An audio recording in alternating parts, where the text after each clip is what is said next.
허구의 사실을 가지고 아무리 서사를 만들고 성을 쌓아도 그건 허구의 사실일 뿐입니다. 이 검사는 마치 피고인이 계엄 자체가 내란이라고 하는 것까지도 다 인식을 했고, 또 피고인이 내란을 공모하고 실행 행위나 실행 계획까지 상세히 모의를 한 후에 그 상황이 전개된 구체적인 사실까지 다 인식을 하고 윤석열 전 대통령을 비호하기 위해서 검사가 주장하는 것과 같은 범죄 사실을 저질렀다, 이렇게 상상을 하고 있는 것 같습니다.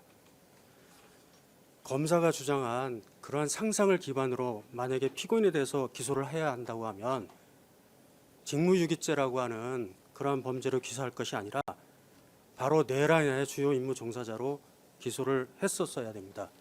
그것만 보더라도 검사가 주장하고 있는 사실의 기반이 얼마나 허약한 건지 한눈에 알아볼 수가 있습니다.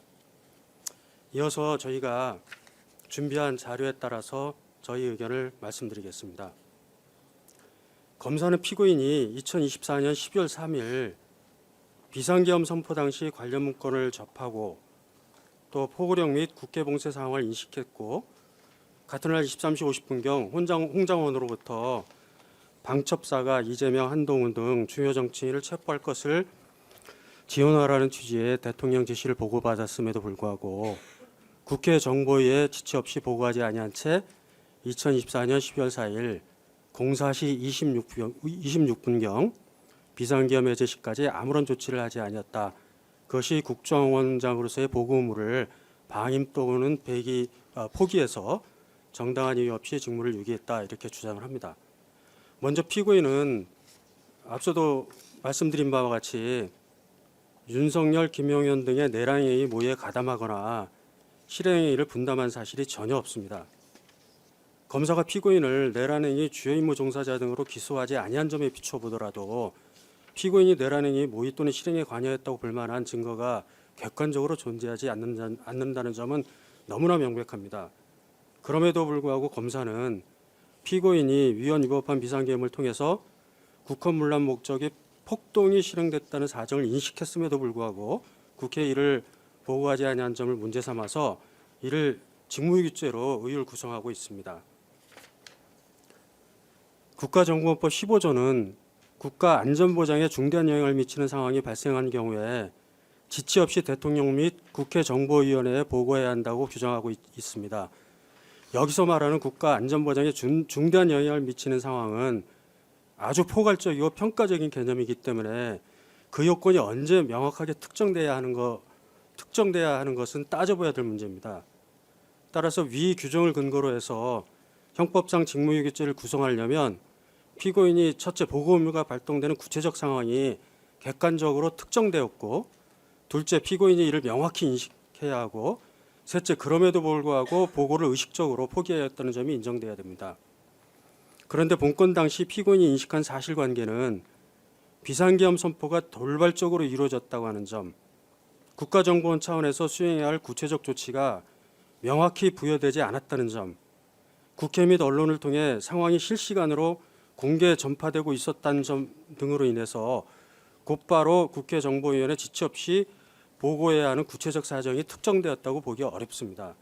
더군다나 이 사건 비상계엄 선포부터 이 사건 수사 개시 당시까지는 국회의 정보위원회는 물론이고 국가정보원 내부에서조차 이러한 보고 의무가 거론되거나 검토된 바가 전혀 없었습니다.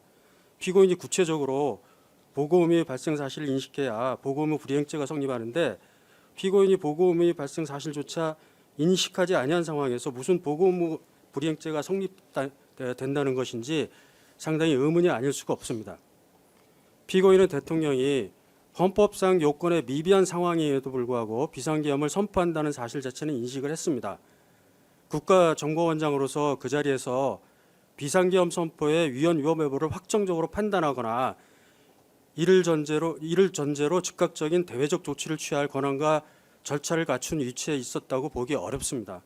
또한 피고인은 대통령이나 김용현으로부터 국가정보원 차원에서 비상계엄과 관련해서 수행해야 할 구체적 행동 지침을 지시받거나 그러한 지시 문건을 교부받은 사실이 전혀 없습니다.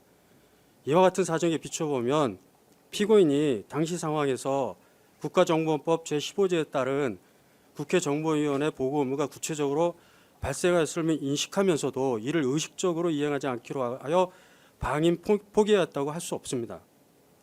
검사는 피고인이 홍장호로부터 주요 정치인에 대한 체포를 하는데 방첩사를 도우라는 대통령의 지시를 보고받았다고 주장을 합니다.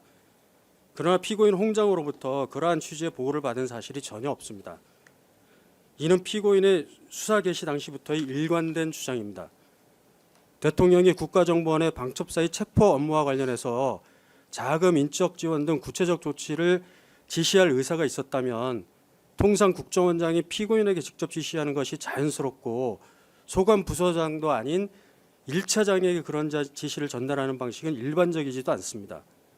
피고인은 당시 홍장원으로부터 들은 내용은 대통령이 방첩사를 잘 지원하라고 했다는 취지였고 이는 평소에도 반복적으로 언급되던 방첩사 업무 지원 요청 및 정무직 지원에서 논의된 합동수사본부 구성 가능성 및 인력 파견 가능성 등의 그런 것과 같은 일반적 차원의 맥락에서 이해될 여지가 충분합니다.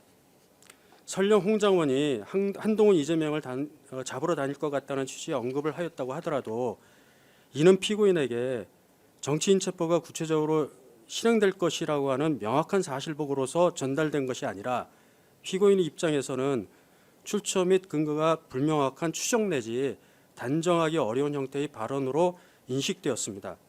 이러한 사실에서 피고인에게